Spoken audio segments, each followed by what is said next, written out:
देखिए, आपको 90s की फिल्मों में विलेन तो याद होंगे जो यहाँ वहाँ साइन करवा के जमीन हथिया लेता था लोगों से। आज मैं फैसला करके आया हूँ कि अगर मुझे मेरे पैसे नहीं मिले तो मैं घर पर कब्जा कर लूंगा। हाँ। लेकिन लगता है कि वो फिल्मों का विलेन एक असली ऑर्गेनाइजेशन के ऊपर बेस्ड है, और जिस ऑर्गेनाइजेशन से 90s के विलेन्स ने इंस्पिरेशन ली थी वो है वक्फ board. There is nothing in the act that safeguards the religious properties of Hindus being appropriated by the Waqf. This itself violates not only the principles of natural justice but also multiple articles of our constitution beginning from 14, 15 and 25. जो कि India की richest non governmental organisation है। और अगर यहीं पर आप चौंक गए हो तो पता नहीं ये स्टेटमेंट सुन के आपका क्या होगा। Many of the Waqf land holdings go as far back as 1857. 77% of Delhi is on Waqf land. That Waqf tribunal decision can only be overturned by a long and financially draining legal process. आप ये भी जान के हैरान होंगे कि India की वक्फ board की पावर इस्लामिक देशों के वक्फ बोर्ड की पावर से भी कहीं ज्यादा है। वक्फ बोर्ड बेसिकली उस स्कूल के बुली की तरह है जो हर रोज आपका लंच छीन लेता है और बोलता है कि बे क्या कर लेगा तू, और इसी क्या कर लेगा तू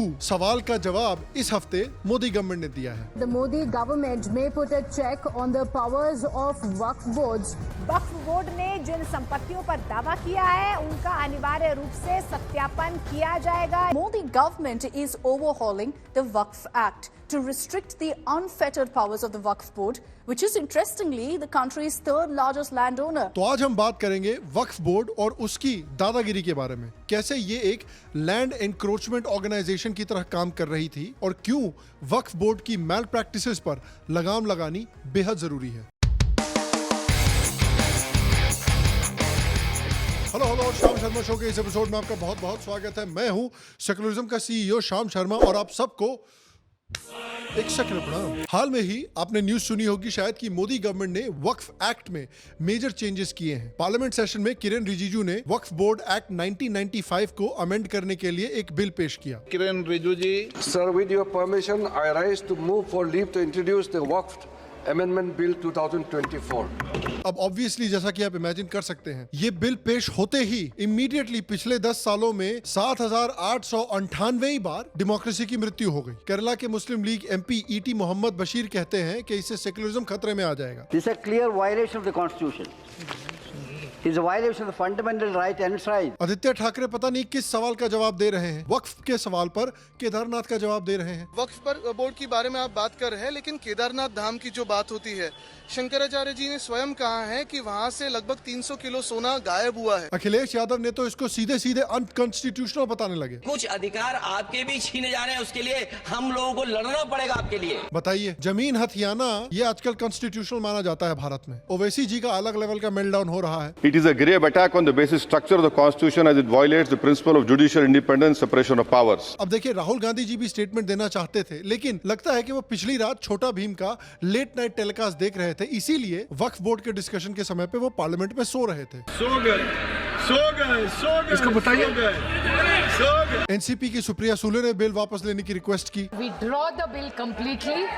That is our request to this government. Arfa जी ने तो इसको सीए जितना ही डेंजरस बता दिया। देखिए, इसी को तो कहते हैं एब्राहमिक प्रिविलेज। आप सैकड़ों हिंदुओं को बांग्लादेश में मारो, आपको लोग स्टूडेंट प्रोटेस्टर बोलेंगे, लेकिन गवर्नमेंट लीगली एक नॉन गवर्नमेंटल बॉडी के एक्स्ट्रा कॉन्स्टिट्यूशनल पावर्स को रेगुलेट करे तो उसे अनडेमोक्रेटिक बोला जाता है। अब देखिए, बेसिकली मोदी गवर्नमेंट का ये कहना है कि इस अमेंडमेंट से वक्फ बोर्ड में ट्रांसपेरेंसी और अकाउंटेबिलिटी बढ़ेगी। लेकिन फिर यह सवाल उठता है कि भाई वक्फ बोर्ड में अकाउंटेबिलिटी की जरूरत क्यों थी? क्या है करंट सिचुएशन वक्फ बोर्ड की जिसमें अकाउंटेबिलिटी की जरूरत है? तो इसलिए गवर्नमेंट ने क्या चेंजेस लाए हैं वक्फ बोर्ड एक्ट में, उसको समझने के लिए हमें जरा वक्फ बोर्ड की बैकग्राउंड और वक्फ बोर्ड की एक्टिविटीज को समझना पड़ेगा। वक्फ जो वर्ड है वो अरबिक शब्द वकाफा से निकल कर आता है, जिसका लिटरल मीनिंग है इस्लामिक एक्टिविटीज के लिए मुसलमानों द्वारा दिए गए धन या सामान। इस्लामिक कानून में वक्फ एक ऐसा एंडाउमेंट है जो किसी मुस्लिम के द्वारा इस्लामिक चैरिटेबल काम के लिए बनाया जाता है, और जो ये प्रॉपर्टी वक्फ की तरह डिक्लेयर की जाती है वो वक्फ की जैसी इन परपेचुइटी रखी जाती है और उसको ट्रांसफर नहीं किया जा सकता। पैगंबर मोहम्मद साहब के समय से ये कॉन्सेप्ट शुरू हो गया था, जब भारत में इस्लामिक घुसपैठिए आए जिनकी वजह से हमें थैंकफुली बिरयानी मिली, वरना इस देश का क्या होता। उनके थ्रू वक्फ का कॉन्सेप्ट इंडिया में भी आया। दिल्ली सल्तनत और मुगलों के राज के समय पे भारत में जबरन कई नॉन मुस्लिम प्रॉपर्टी को हड़प कर वक्फ संपत्ति बनाई गई, और ग्रास रूट लेवल्स पर वक्फ को मुतव्वलीज मैनेज करते थे। मुतव्वली बेसिकली एक मैनेजर केयर टेकर टाइप का होता है, जिसका काम होता है किसी भी वक्फ प्रॉपर्टी को मैनेज करना। उनका जॉब होता है कि मेक श्योर करें कि भाई जो प्रॉपर्टी जिस पर्पस के लिए दी गई है उसी पर्पस के लिए इस्तेमाल की जा रही है। यानी कि भाई इसको सिर्फ मॉस्क की तरह चलाना है, इस प्रॉपर्टी को सिर्फ मदरसे की तरह चलाना है। और इन मुतवलियों को काजी सुपरवाइज करते थे। काजीज और इन मुतवलियों को इस्लामिक उलेमा अपॉइंट करते थे और इस इंफ्रास्ट्रक्चर का इस्तेमाल करके, इस वक्फ के कॉन्सेप्ट का इस्तेमाल करके कई मंदिरों को, धार्मिक स्थलों को, नॉन मुस्लिम प्रॉपर्टीज को हड़पा गया था उस समय पर। इसे एक धर्म परिवर्तन के टूल की तरह भी इस्तेमाल किया जाता था कि भाई आप नॉन मुस्लिम हैं इसलिए आपकी जमीन हड़पी जा रही है, अगर आप कन्वर्ट हो जाएंगे तो हो सकता है आप ये जमीन रख लें, काफिर बने रहोगे तो ये वक्फ प्रॉपर्टी बन जाएगी। इस तरह की जो कन्वर्जन की ड्राइव थी उसमें सूफीज ने बहुत इंपॉर्टेंट रोल प्ले किया था। इनफैक्ट टॉमस आर्नल्ड ने सूफीज को नॉन मुस्लिम्स के लिए इस्लामिक मिशनरीज की तरह बताया था। ये जो सूफियों के नेटवर्क्स थे वो एक खास तरह के वक्फ यानी वजह माआश के जरिए चलाए जाते थे, जिसमें सूफीज को बड़े बड़े जमीन के प्लॉट्स दिए जाते थे। रिचर्ड ईटन ने इस प्रोसेस को चिटागोंग और सिलहट के एग्जाम्पल से समझाया था। उन्होंने दिखाया था कि कैसे इन एरियाज में बड़ी बड़ी जमीन के टुकड़े सूफीज को दिए गए थे और सूफीज ने फिर वहां पर काफी एक अग्रेसिव कन्वर्जन कैंपेन चलाया था। अब हालांकि भारत में मुस्लिम राज के डाउनफॉल के बाद वक्फ की पॉलिसी कुछ हद तक थोड़ी स्लो हुई थी, क्योंकि जब ब्रिटिश राज शुरू हुआ था तब इनिशियली वो वक्फ की तरफ एक नेगेटिव एटीट्यूड रखते थे। हालांकि इसके बाद हिंदूज और मुस्लिम्स में फूट डालने के लिए अंग्रेजों ने मुसलमानों को थोड़ा पटाना शुरू किया और उन्होंने एक वक्फ वैलिडेटिंग एक्ट 1913 पास किया जो कई वक्फ अल औलाद को वैलिड बताता था। वक्फ अल औलाद बेसिकली एक वक्फ होता है जिसके जो प्रोसीड्स होते हैं वो वक्फ को जाते हैं और जिस इंसान ने प्रॉपर्टी डोनेट की थी वक्फ के लिए उनके बच्चों को या उनके डिपेंडेंट्स को नहीं जाते और उन लोगों का इस प्रॉपर्टी से अधिकार चला जाता है। और फिर मॉन्टेग्यू चेम्सफोर्ड रिफॉर्म्स 1919 के बाद इंडिया में कम्युनल टेंशन बढ़ने लगी। बेसिकली कांग्रेस, मुस्लिम लीग और अंग्रेज ने अपने अपने अलग पॉलिटिकल एम्स के लिए सपोर्ट पाने के लिए मुस्लिम कम्युनिटी को पटाना शुरू कर दिया। इस कंपटीशन ने कंपेटिटिव एथनिक बिडिंग को जन्म दिया, जहां हर एक पार्टी मुस्लिम पॉपुलेशन को अपनी तरफ करना चाहती थी क्योंकि ये काफी सिग्निफिकेंट वोट बेस था। और यहाँ पर भारत की अपीजमेंट पॉलिसी की शुरुआत होती है। मुस्लिम कम्युनिटी के वोट्स जीतने के लिए अलग अलग कंसेशंस और बेनिफिट्स ऑफर किए गए, जिसका नतीजा कई वक्फ एक्ट्स के रूप में निकला, जैसे बिहार एंड ओडिशा मुसलमान वक्फ एक्ट 1926, बंगाल वक्फ एक्ट 1934, बॉम्बे मुसलमान वक्फ एक्ट 1935, यूनाइटेड प्रोविंसेस मुस्लिम वक्फ एक्ट 1936। हालांकि इनमें से कई एक्ट्स को वक्फ एक्ट 1954 ने रद्द कर दिया था, लेकिन इनके बेसिक फ्रेमवर्क अभी भी हमारे कानून में है। इंडिपेंडेंस के बाद हमारे नेहरू जी आते हैं, जो कि अगर फर्जी सेक्युलरिज्म ओलंपिक स्पोर्ट होता ब्रेक डांसिंग की तरह ही, तो डेफिनेटली एटलीस्ट 1964 तक हर एक ओलंपिक्स में एक गोल्ड मेडल तो पक्का होता। नेहरू जी ने 1954 में वक्फ एक्ट लाया। इस लॉ के तहत एक वक्फ के लिए एक सेपरेट वक्फ बोर्ड बनाया गया। इस बोर्ड को कई सारी फार रीचिंग पावर्स भी दी गई, जैसे सुपरविजन एंड रिमूवल ऑफ मुतवली, defending suit on behalf of the वक्फ। इससे वक्फ बोर्ड के पास फंड्स का एक कॉर्पस भी हो गया और यह भी कहा गया कि वक्फ बोर्ड में सिर्फ मुस्लिम एमपीज, एमएलएज या कोई मुस्लिम ऑर्गेनाइजेशन लाइक जमाते उलेमा ए हिंद या फिर स्टेट शिया कॉन्फ्रेंस के मेंबर्स ही इंक्लूड किया जा सकते हैं। 1969 में एक अमेंडमेंट करके सेंट्रल वक्फ काउंसिल ऐड की गई। इस एक्ट ने वक्फ को एक बहुत ही स्ट्रॉन्ग सोशल और इकोनॉमिक पावर बना दिया, क्योंकि इतनी सारी वक्फ प्रॉपर्टीज को एक बोर्ड में कॉन्सेंट्रेट कर दिया गया। मतलब इस बोर्ड के पास एक इनॉर्मस अमाउंट ऑफ वेल्थ और रिसोर्सेज थे, इस तरह के रिसोर्सेज जो और किसी भी कम्युनिटी के पास मौजूद नहीं है। पैसा ही पैसा होगा। जो मुस्लिम्स आजादी के समय पर भारत छोड़ के पाकिस्तान गए थे, उनकी जमीनें भी गवर्नमेंट ऑफ इंडिया ने वक्फ बोर्ड को दे दी थी। लेकिन असली थप्पड़ इंडियंस को पड़ा 1995 में, जब बाबरी मस्जिद जो 1991 में डिमोलिश हुई, उसके कॉम्पनसेशन में कांग्रेस गवर्नमेंट ने वक्फ बोर्ड एक्ट को अमेंड किया, जिससे कि वक्फ बोर्ड को बेसिकली अनलिमिटेड राइट्स मिल गए जमीन एक्वायर करने के। इसमें सेक्शन 40 डाला गया। इस सेक्शन के कारण ही वक्फ बोर्ड के पास इतना इंक्रोचमेंट करने की पावर है। इसके अकॉर्डिंग वक्फ यूनिलैटरली डिसाइड कर सकती है कि एक पर्टिकुलर प्रॉपर्टी वक्फ प्रॉपर्टी है या नहीं, सिर्फ एक इंटरनल इंक्वायरी करके। इनको जस्टिफाई करने की भी जरूरत नहीं है कि प्रॉपर्टी वक्फ को बिलोंग करती है कि नहीं। अगर इंक्वायरी करके वक्फ बोर्ड ने डिसाइड किया कि ये प्रॉपर्टी वक्फ है, तो वो एक ऑर्डर पास कर सकते हैं और ना कोई ड्यू प्रोसेस और ना कोई अप्रूवल की जरूरत है।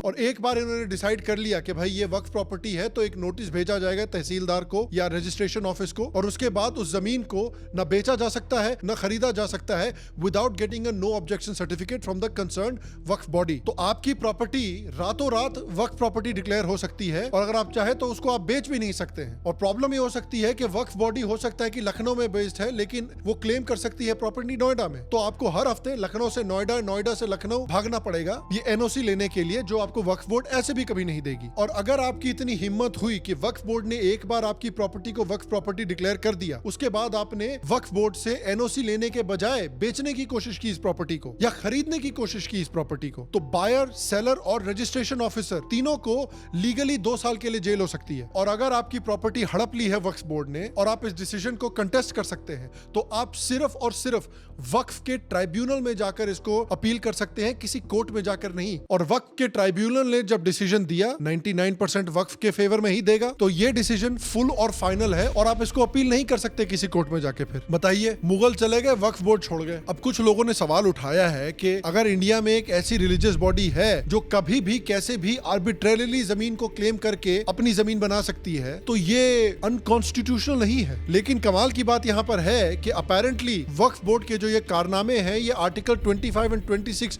ऑफ द इंडियन कॉन्स्टिट्यूशन का उल्लंघन भी नहीं करते, क्योंकि वक्फ बोर्ड इन आर्टिकल्स के पर्व्यू में आता ही नहीं है। आर्टिकल 26 पर्टेन करता है रिलीजियस डिनोमिनेशंस को, जो डिफाइन किए जाते हैं as groups with a common faith, organisation and distinctive name. Supreme court की जो लेकिन रूली हुई थी Brahmachari versus state of west Bengal, उसने एस्टैब्लिश किया था कि religious denomination must have a common faith, organisation and name. वक्फ बोर्ड अपेरेंटली इन क्राइटेरिया को मीट नहीं करती है, क्योंकि ये एक स्टैट्यूटरी बॉडी है, not a representative body of Muslims और अ रिलीजियस डिनोमिनेशन। अल्टीमेटली इसी चीज का इस्तेमाल करके गवर्नमेंट ने इसके अंदर चेंजेस भी किए हैं। और खासकर अगर वक्फ एक्ट का आर्टिकल 40 देखेंगे, तो जिन लोगों को रात दिन कॉन्स्टिट्यूशन की चिंता होती है, उन लोगों को ये नहीं दिखता कि वक्फ बोर्ड ने, खासकर वक्फ एक्ट ने, कॉन्स्टिट्यूशन को टूमस्टोन पाइल ड्राइवर देकर वॉल्स ऑफ जेरिको में डाल रखा है। जिस तरह की वाइड रेंजिंग पावर्स दी गई हैं वक्फ बोर्ड को, उसका नतीजा आप देखिए कि इस तरह से वक्फ बोर्ड ने जमीन हड़पी है कि वक्फ बोर्ड आज इंडिया का 3rd बिगेस्ट लैंडलॉर्ड बन चुका है। लगभग 8 लाख एकड़ की जमीन इनके कंट्रोल में है। वक्फ एक्ट 1954 में अमेंडमेंट करके सेक्शन 66H लाया गया, और वो सारी संपत्ति जिसमें हमारे हिंदू भाई ये सोच रहे थे कि कभी इसके हम मालिक बनेंगे, वो सारी संपत्ति राजीव गांधी गवर्नमेंट ने वक्फ बोर्ड को दे दी। वक्फ बोर्ड की प्रॉपर्टी में 3.5 लाख से ज्यादा वक्फ एस्टेट्स हैं, ऑलमोस्ट 9 लाख इमूवेबल प्रॉपर्टीज हैं और 16,000 से ज्यादा मूवेबल प्रॉपर्टीज हैं। इन सब के कारण इंडियन आर्मी और इंडियन रेलवेज के पास भी वक्फ बोर्ड जितनी प्रॉपर्टी नहीं है। अभी हाल में ही तमिलनाडु के वेप्पूर में रहने वाले कुछ हिंदू फार्मर्स की 57 एकड़ जमीन को रातों रात वक्फ बोर्ड ने हथिया लिया। वहीं दिल्ली में कांग्रेस ने वक्फ बोर्ड को 123 प्रॉपर्टीज हैंडओवर की थी। To find that their land, ancestral land, has been claimed by the Waqf Board because viewers of a draconian law framed in 1995 by the then Congress central government that gives them sweeping powers to take over any property. अबे जमीन है बे, शशि थरूर का दिल नहीं है कि किसी को भी बांटे दिए जा रहे हो। इनफैक्ट एक रिपोर्ट के मुताबिक दिल्ली की 77% जमीन के ऊपर वक्फ बोर्ड का क्लेम है। जवाहरलाल नेहरू स्टेडियम से लेकर दिल्ली हाई कोर्ट सब अपेरेंटली वक्फ प्रॉपर्टी पर है। इन्होंने तो इलाहाबाद हाई कोर्ट को भी वक्फ की प्रॉपर्टी डिक्लेयर कर रखा है। यही नहीं, इन्होंने RSS द्वारा ओन जमीन तक को नहीं छोड़ा है। भोपाल में राजदेव जनसेना न्यास की 37,000 स्क्वायर फीट जमीन को वक्फ बोर्ड ने ग्रेवयार्ड बताकर रातों रात उसको भी अपनी जमीन घोषित कर दिया है। साल 1985 में तो खुद Jammu Kashmir chief minister GM Shah ने 500 करोड़ की पब्लिक प्रॉपर्टी वक्फ बोर्ड को गिफ्ट कर दी थी। अब जब गिफ्ट देने की बात आ ही रही है, तो हमारे कश्मीर फाइल्स फ्री में देखने वाले केजरीवाल साहब कैसे पीछे रह सकते हैं। ये तो अंबानी के अंटिलिया घर को भी वक्फ को सौंपना चाहते हैं। बंबई के अंदर इस देश का जो सबसे अमीर आदमी है, बताते हैं उसका घर वक्फ बोर्ड की प्रॉपर्टी पे बना हुआ है। यही नहीं, अभी और सुनिए। तमिलनाडु वक्फ बोर्ड ने हिंदू मेजोरिटी वाले पूरे तिरुचेंदुरई गांव को भी वक्फ की प्रॉपर्टी घोषित कर दिया था। इसके अलावा हरियाणा की एक गुरुद्वारा की जमीन को भी, सूरत म्युनिसिपल कॉर्पोरेशन के हेडक्वार्टर को, सूरत के ही शिव शक्ति सोसाइटी की पूरी जमीन को वक्फ प्रॉपर्टी डिक्लेयर कर दी गई थी, जिसके चलते अब सूरत म्युनिसिपल कॉर्पोरेशन को इन्हें बचाने के लिए कोर्ट के चक्कर काटने पड़ रहे हैं। इनफैक्ट उन्होंने राम जन्मभूमि, काशी विश्वनाथ मंदिर, कृष्ण जन्मभूमि, ऐसे अनेक हिंदू स्पिरिचुअल सेंटर्स पर भी अपनी ओनरशिप क्लेम करने की कोशिश की है। इसी बकवास जमीन हड़पने के स्कैम से जुडिशरी भी परेशान हो चुकी है। एक जज ने तो सुना भी दिया वक्फ के लॉयर्स को। तो जो भी सरकारी दफ्तर को कह देंगे कि वक्फ प्रॉपर्टी पे हो जाएगा, मेरा सीधा सा क्वेश्चन है, भाई साहब आप ताजमहल भी ले लो यार, लाल किला भी ले लो, कौन मना कर रहा है? या प्यार से क्वेश्चन समझ में नहीं आते आप लोगों को? किसी के, अरे ऑनरेबल कोर्ट को छोड़ो, किसी की भी प्रॉपर्टी को आप वक्फ प्रॉपर्टी डिक्लेयर कर सकते हो। टेल मी, सेक्शन 5 में नोटिफिकेशन होगा, फलाना होगा, पूरे भारत का वक्फ प्रॉपर्टी डिक्लेयर कर दो देन। और जज बेचारे तो शायद मजाक कर रहे थे ताजमहल के बारे में, लेकिन अपैरेंटली वक्फ बोर्ड ने माइकल जॉर्डन की तरह ही इस चीज को पर्सनली ले लिया। It became personal with me. Waqf board ने तो ताजमहल, लाल किला, कुतुब मीनार और ना जाने कितनों पर भी अपनी ओनरशिप जाहिर करने की कोशिश की है। वक्फ बोर्ड ने कहा कि भाई ताजमहल की ओनरशिप तो शाहजहां के पास है, तो ये वक्फ बोर्ड प्रॉपर्टी है। और इस पे सुप्रीम कोर्ट ने काफी फनी जवाब भी दिया कि अगर ये वक्फ बोर्ड की प्रॉपर्टी है तो एक काम करो, ताजमहल की जो जमीनी कागजात है उस पर जाकर जरा शाहजहां के सिग्नेचर भी लेकर आ जाओ। बेसिकली ये वाला सीन दे दिया। जा पूछ क्या। एक और कहानी में बहुत बड़ा ट्विस्ट है इस वीडियो में कि वक्फ बोर्ड जो है इंडिया का, उसके पास इस्लामिक देशों के वक्फ बोर्ड से भी कहीं ज्यादा पावर है। फॉर एग्जांपल टर्की में जो वक्फ बोर्ड है वो गवर्नमेंट के कंट्रोल में है, under the general directorate of foundations, जिस वजह से गवर्नमेंट वक्फ बोर्ड को मॉडर्नाइज और सेक्युलराइज भी कर रही है और ट्रांसपेरेंसी बढ़ा रही है। कुवैत और सीरिया में भी वक्फ बोर्ड सेंट्रलाइज्ड है, जिसके थ्रू ट्रांसपेरेंसी और एफिशिएंसी बढ़ाई जाती है। इंडोनेशिया जैसे मुस्लिम देश में भी वक्फ बोर्ड सेंट्रलाइज्ड है under the Indonesia Waqf board, जिसमें डिजिटाइजेशन, गवर्नेंस इंप्रूवमेंट्स, एफिशिएंसी और ट्रांसपेरेंसी बढ़ती है। लेबनान और सऊदी अरेबिया जैसे देशों में भी सेंट्रलाइज्ड होती है उनकी वक्फ बोर्ड, जिससे करप्शन कम होता है, रेड टेप कम होता है और एफिशिएंसी बढ़ती है। और क्योंकि इंडिया की वक्फ बोर्ड गवर्नमेंट के कंट्रोल से बाहर है, इसलिए कंप्लीट लैक ऑफ ट्रांसपेरेंसी है, कंप्लीट लैक ऑफ रिफॉर्म है, कंप्लीट लैक ऑफ मॉडर्नाइजेशन है। रेड टेप तो इतना है कि भैया आप अपने आप को पंखे से लटका सकते हैं। जितने भी डिस्प्यूट्स हैं उसमें सालों लग जाते हैं और आप कभी कोई डिस्प्यूट जीतने भी नहीं वाले। तो सवाल ऑब्वियस उठता है कि भाई जब इस्लामिक देशों में वक्फ बोर्ड गवर्नमेंट के कंट्रोल में है तो भारत में क्यों नहीं? देखिए सिंपल सा रीजन है, वोट बैंक। पॉलिटिकल पार्टीज लोगों से जमीन छीनकर वक्फ बोर्ड को डोनेट करते हैं वोट बैंक पॉलिटिक्स के लिए। 2013 में ममता जी ने 500 करोड़ का फंड सेटअप किया था वक्फ के लिए, जिससे ममता जी एनुअली वक्फ बोर्ड को 100 करोड़ अप्रोक्सीमेटली देने का प्रॉमिस फुलफिल कर सके। तो आप सोचिए कि इतना अमीर बोर्ड, जिसके पास इतनी प्रॉपर्टी है, इतना पैसा है, इतने रिसोर्सेज हैं, कुछ लोग तो कहते हैं कि पाकिस्तान के एरिया से भी ज्यादा जमीन है, उस पर एक्स्ट्रा 100 करोड़ वेस्ट बंगाल खर्च कर रही है। बेचारे वेस्ट बंगाल के गरीब लोग भी ये देखकर सोच रहे होंगे इस समय, हाँ ये कर लो पहले। और जैसा कि मैंने आपको पहले भी बताया है कि इससे हिंदुओं पर डिस्प्रपोर्शनेट बुरा इफेक्ट पड़ता है। अभी हाल में ही तमिलनाडु वक्फ बोर्ड ने डिक्लेयर किया कि तमिलनाडु के 18 पूरे के पूरे गांव, इंक्लूडिंग अब 1500 साल पुराना टेंपल, वक्फ की प्रॉपर्टी बन चुकी है। Tamil Nadu, the state Waqf board claimed ownership of over 18 Hindu-dominated villages in Trichy district. The controversy came to light when a villager tried to sell his land and was told it belongs to the Waqf board. Hyderabad में भी similar चीजें हो चुकी हैं, जहां पूरे के पूरे गांव को वक्फ प्रॉपर्टी डिक्लेयर कर दी गई थी। चाहे लखनऊ में एक शिवालय हो, चाहे राजस्थान में चंद्रेश्वर मंदिर हो, या तेलंगाना का सीता रामचंद्र स्वामी मंदिर हो, भारत के कोने कोने में हिंदू मंदिरों पर, हिंदू प्रॉपर्टीज पर वक्फ ने अपनी ओनरशिप जताने की कोशिश की है। इनफैक्ट महाराष्ट्र के कोल्हापुर में वडनागे गांव के महादेव मंदिर पर भी वक्फ बोर्ड ने क्लेम करने की कोशिश की है, लेकिन इसके बावजूद आयरनी की बात यह है कि महाराष्ट्र की बीजेपी गवर्नमेंट ने वक्फ बोर्ड को 10 करोड़ रुपए एलोकेट किए थे। ये बिक गई है गवर्नमेंट। हिंदू मंदिरों को छोड़िए, वक्फ बोर्ड तो रेलवे स्टेशन को नहीं छोड़ रही है, फ्लाईओवर्स को नहीं छोड़ रही है यार।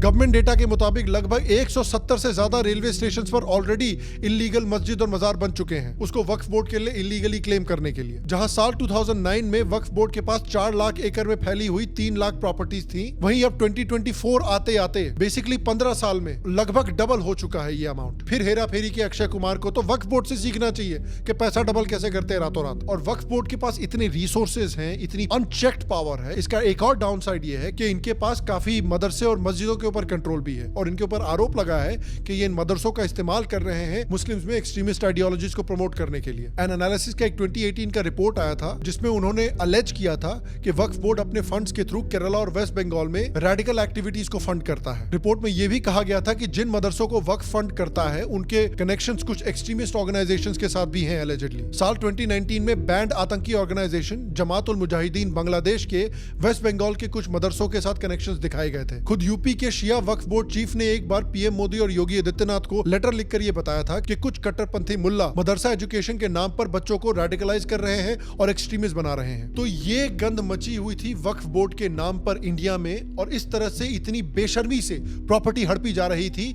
नॉन मुस्लिम्स की, और इसलिए इस अनकॉन्स्टिट्यूशनल एक्टिविटी पर रोक लगानी जरूरी थी। और इस बैकग्राउंड में बीजेपी गवर्नमेंट ये चेंजेस लेके आई है। इस बिल के थ्रू वक्फ एक्ट में 5 मेजर चेंजेस किए गए हैं कि प्रॉपर्टी वेरिफिकेशन, इस अमेंडमेंट के बाद डिस्ट्रिक्ट मैजिस्ट्रेट के थ्रू किसी भी वक्फ प्रॉपर्टी का वेरिफिकेशन मैंडेटरी होगा, जिससे करप्शन कम होगा और वक्फ की पावर का मिसयूज ना हो पाएगा। दूसरा चेंज ये है कि कोई भी डीएम ये रिव्यू कर पाएंगे कि कोई भी वक्फ प्रॉपर्टी जो डिक्लेयर की गई है ये एक्चुअली वक्फ प्रॉपर्टी है या नहीं। अब ओरल डिक्लेरेशन के थ्रू वक्फ किसी भी प्रॉपर्टी को क्लेम नहीं कर सकता। इसके लिए वक्फ को प्रॉपर डिटेल डॉक्यूमेंटेशन प्रोवाइड करने की जरूरत है। और इस अमेंडमेंट के बाद गवर्नमेंट ऑफ इंडिया और सीएजी वक्फ प्रॉपर्टीज के हर एक क्लेम को ऑडिट कर सकती है। और एक और चेंज ये है कि वक्फ बोर्ड ने जो भी डिस्प्यूटेड क्लेम्स किए हैं, जैसे तमिलनाडु के पूरे गांव को ही क्लेम कर लिया, उस तरह की चीजें अब होपफुली वक्फ बोर्ड नहीं कर पाएगा। एक और सिग्निफिकेंट चेंज ये है कि removal of contribution by non Muslims किया गया है और वक्फ का डेफिनेशन चेंज किया गया है। यानी वक्फ सिर्फ वही मूवेबल या इमूवेबल प्रॉपर्टी है जो एक प्रैक्टिसिंग मुस्लिम डोनेट करता है, जो एटलीस्ट 5 साल से इस्लाम को प्रैक्टिस कर रहा है। और ये जो वक्फ अल औलाद का सिस्टम था, जिसके थ्रू ये जो डोनेटेड वक्फ की प्रॉपर्टी है उसकी जो प्रोसीड्स हैं वो उनके इनहेरिटर्स को नहीं जाते थे, अब वो भी चेंज हो गया है। अब आप किसी इंसान के इनहेरिटर्स को, खासकर उनकी बेटियों से उनके प्रॉपर्टी का अधिकार नहीं छीन सकते। और ये जो सेक्शन 40 था, जिसका इस्तेमाल करके वक्फ बोर्ड किसी भी प्रॉपर्टी को अपनी प्रॉपर्टी डिक्लेयर कर देता था, उसको पूरी तरह से अबॉलिश ही कर दिया गया है। खत्म, बाय बाय, टाटा, गुड बाय, गया। और ये भी कहा गया है कि वक्फ बोर्ड में 2 नॉन मुस्लिम मेंबर्स भी बिठाए जाएंगे और 2 विमेन मेंबर्स भी बिठाए जाएंगे, क्योंकि आप देखिए कि भारत के बहुत सारे स्टेट्स में जो हिंदू मंदिरों के बोर्ड्स हैं, जो हिंदू मंदिरों को मैनेज करते हैं, उसमें अक्सर नॉन हिंदूज को भी जगह दी जाती है। तो इसमें भी सेंस बनता है, बिना वक्फ की डीड के आप एक वक्फ क्रिएट नहीं कर सकते। और मेरे हिसाब से देखिए ये स्टेप बिल्कुल सही स्टेप लिया गया है, क्योंकि एक इस तरह की नॉन गवर्नमेंटल बॉडी के पास बिना किसी ओवरसाइट के कंप्लीट ऑटोनॉमी और पावर के साथ देश की किसी भी प्रॉपर्टी को हड़पने के पावर्स नहीं होने चाहिए। इससे करप्शन होगा, रेड टेप बढ़ेगा और कम्युनिटीज के बीच में टेंशन भी बढ़ेगी। आपने सेंट्रल गवर्नमेंट के लेवल के पावर्स एक नॉन गवर्नमेंटल बॉडी को दे रखे थे एक ऐसे टाइम पर जब हिंदूज अपने खुद के मंदिर मैनेज नहीं कर सकते। और मैं आपसे पूछना चाहता हूं कि आपके हिसाब से, do you think this is a step in the right direction? क्या आपको लगता है कि वक्फ बोर्ड के पावर्स को ड्रास्टिकली रिड्यूस करने की जरूरत है, या आपको लगता है कि वक्फ बोर्ड को अबॉलिश ही कर देना चाहिए पूरी तरह से, और जिस तरह से हिंदू मंदिर गवर्नमेंट के कंट्रोल में है उसी तरह से मदरसे और मस्जिदों को भी करना चाहिए? मैं आपसे पूछना चाहता हूं, नीचे कमेंट सेक्शन में मुझे जरूर बताएं। बाकी मैं आपसे अगले एपिसोड में मिलूंगा गाइस, तब तक के लिए स्वस्थ रहें, सुखी रहें, लाइक शेयर सब्सक्राइब करें, हमारे पेट्रियन को ज्वाइन करें और आप सबको सेंट्रल एनफोर्समेंट ऑफिसर की तरफ से एक सेक्युलर सलाम।